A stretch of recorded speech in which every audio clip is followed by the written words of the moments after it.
안녕하십니까, 이송수의 증시 토크입니다. 자, 시장이 은근히 강한 흐름이 계속 반복되고 있습니다. 자, 이렇게 시장이 지난 4월 달에 크게 반등하면서, 자, 3월 폭락장에 주식을 매도한 분이나 혹은 3월 폭락장 이후 4월을 거치면서 충분히 매수하지 못한 분들이, 자, 또다시 시장이 하락하기만을 기다리시는 경우를 종종 보게 됩니다. 자, 그 이유는 시장이 다시 하락을 하게 되면은 두 번 다시 그 기회를 놓치지 않겠다, 그렇게 생각하시는데요. 자, 그런데 생각보다 그것을 기다리는, 대기하는 개인 투자자분들 뿐만 아니고 기관 투자자분들이 정말 많습니다. 자, 오늘 증시 토크에서는요, 현실적인 부분, 그 이야기를 좀 드리려고 해요. 자, 3월 폭락장에서 매도한 분들, 혹은 이번 반등장에서 충분히 매수하지 못한 분들이 어떤 전략을 세우고 대응을 하셔야 되는지, 그 부분에 대해서 이야기를 드릴 테니 끝까지 시청을 해주시기 바라겠습니다. 자, 일단 옛날 이야기부터 하나 드리도록 하겠습니다. 자, 지금 화면상의 자료는 종합주가지수 1998년부터 해서 2002년까지, 예, 대략 한 5년 동안의 주가지수 흐름입니다. 자, 그런데 보게 되면요, 과거, 제가 2001년 당시, 십몇 년 전 일이죠? 예, 파릇파릇하던 시절에, 히스토리, 재밌는 이야기가, 문득 떠올라서, 예, 영상 초반에 이렇게 넣어봤습니다. 자, 그때 당시 회사의 부장님이, 예, 저랑 이런저런 이야기를 나누다가 주식 투자 이야기를 나누게 됐어요. 자, 그때 당시 부장님이, 성수씨, 나는 IMF 사태와 같은 그러한 일이 또 한 번 터지면 나는 주식을 진짜 엄청나게 살 거야, 이런 얘기를 하셨습니다. 자, 그도 그럴 것이, 자, IMF 때 주식을 사셨던 분은 그 다음에 99년 IT 버블을 경험하면서 화려한 랠리를 만들었기 때문이죠. 자, 그때 당시 그 부장님도 그때 당시를 추억하시면서, 또 그런 기회가 오면 난 꼭 잡을 것이다 라고 이야기를 하셨고, 그때가 아마 2001년 여름이었습니다. 그리고 한 달 정도 지나니까 정말 그 일이 발생했습니다. 예, 9월 10일 아시죠? 예, 9월 10일 어떤 일이 벌어졌는지, 예, 다른 이야기, 다른 설명이 필요 없을 정도로 아실 겁니다. 자, 그 다음날 우리나라 증시 전 종목이 하한가를 갔다고 해도 과언이 아닐 정도로 심각한 하락장이 발생했어요. 자, 그 순간 부장님은 어떤 행동을 취하셨을까요? 예, 또다시 IMF와 같은 상황이 왔으니 기회다 하고 사셨을까요? 아니었습니다. 일단 가지고 있었던 작은 규모의 주식을 다 파시고, 이번 사례는 경우가 없는 이례적인 케이스이기 때문에 차후를 다시 노리겠다 하시면서 일단 매도를 하셨습니다. 그리고는 잡지 못하셨어요. 아이러니하게도 그 이후부터 해서 증시가 상승하면서, 자, 2002년 봄까지 정말 화려한 랠리가 만들어졌습니다. 2002년, 예, 월드컵 짜자짜자짜, 기억나시죠? 자, 2002 월드컵까지 화려한 랠리가 만들어졌습니다. 저거를 잡지 못하시고, 예, 2002년 봄에 안타까워 하셨던 그런 기억이 납니다. 자, 이번에 하락장, 예, 3월 폭락장을 거치면서 또다시 우리나라 증시는 IMF 때 수준의 밸류에이션 레벨까지 내려갔습니다. 자, 화면상에 도표는 PBR 레벨을, 예, 주가지수로 표현한 것인데요. 자, 보시게 되면은 이번 3월 폭락장은 PBR 레벨 0.6배를 깨고 내려가면서 IMF 때 수준까지도 밀고 내려왔습니다. 자, 이것을 노리고 신규로 주식시장에 유입된 투자자분들도 많이 있지만, 자, 오히려 시장을 떠난 분들도 많이 계십니다. 예, 신규 유입도 많지만 기존에 있던 투자자분들 중에 매도하고 현금화하거나 또는 아예 시장을 떠나거나 혹은 인버스 투자자로 전향하시는 그런 분들이 많이 계셨습니다. 자, 저 IMF 수준의 밸류에이션이 발생했던 그 3월 폭락장에서 말이죠. 자, 그런데 안타깝게도 과거 2001년 제가 회사에서 부장님을 보았던 그 부장님께서 2001년 9.11 이후에 주식을 매도하고 나니 튀어오른 것처럼, 자, 아이러니하게도 4월에 큰 반등이 나타났습니다. 자, 이쯤 되니까요. 자, 신규 투자자 같은 경우에는 충분히 주식을 매수하지 않았다 보니까 다시 시장이 하락하라라고 기다리고 있고, 바닥에서 매도하고 현금을 가지고 계신 투자자분들도 다시 조정을 받으면 내가 다시 사겠다라고 마음을 먹고 또다시 폭락장이 찾아오기를 기다리고 있습니다. 자, 그런데 아이러니하게도 그렇게 기다리고 있는 개인 투자자가 상당수예요. 그 결과 하락장이 나타날 때마다 매수를 하는 개인이 점점 늘어나고 있고요. 그리고 시간이 흘러가면 흘러갈수록 어떤 일들이 벌어지느냐? 이미 경기가 회복하고 있다라는 시그널들이 하나씩 나타나기 시작합니다. 그리고 기업들의 1분기 실적이 발표되는데 예상보다 양호, 이런 이야기들이 계속 등장하고 있죠.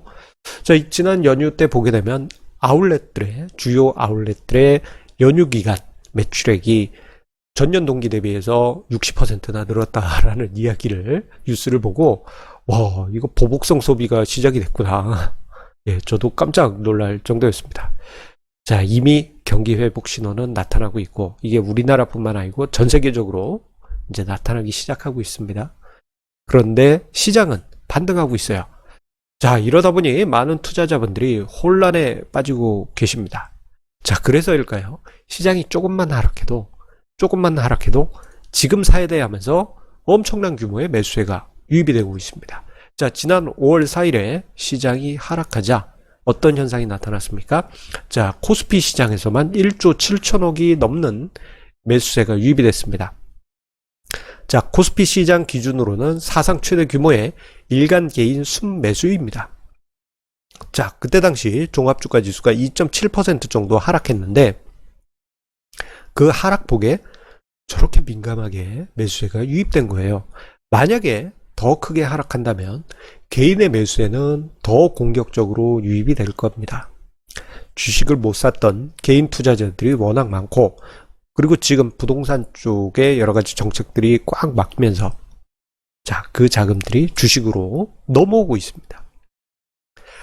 조만간에 재산세 고지서들이 이제 쏙쏙 나오게 되는 시기가 다가오죠. 7월, 9월.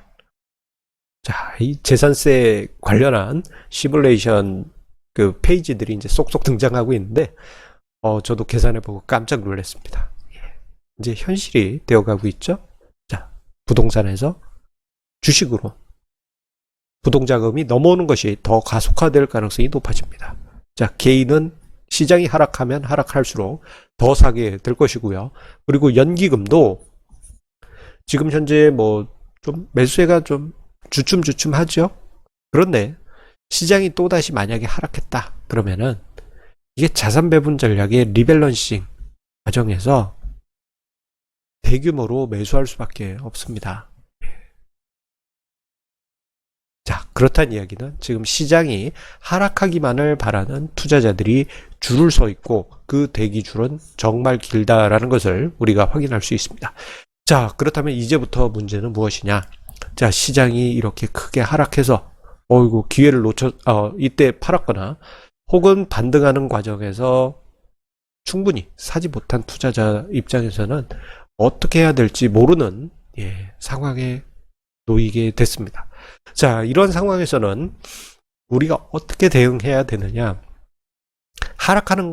매수했는데 하락해도 걱정이고 매수하지 않았는데 올라도 걱정인 상황이 만들어졌습니다. 자, 이런 때는 어떻게 해야 되냐 하면요. 자, 여러분들의 투자 심리를 만족시킬 만한 방법이 하나 있습니다. 그것은 바로 분할 세팅입니다. 자, 지금 본인이 생각할 땐 이게 시간을 두고 보면은 지금이 바닥인 것은 공감하지만 한 번 정도는 출렁거릴 것 같고 또 한편에서는 올라가면 걱정이고 이게 복합적으로 이제 섞여 있을 거예요. 자, 이런 때는 본인이 생각하시기에 진정한 바닥이 언제 정도일까? 한번 가늠을 해보는 겁니다. 자, 이번에, 이 팬데믹 이슈가 여름에 일단락될 것이냐, 뭐, 12월에 일단락될 것이냐. 그렇다면 그 전에 뭐 증시가 뭐 바닥은 잡겠지만, 그래도 출렁거리는 게 몇 개월까지 갈 것인가. 이제 생각해 보시고, 만약에 본인이 생각할 때 올 여름에 끝날 것 같다. 라고 판단이 쓰시면요.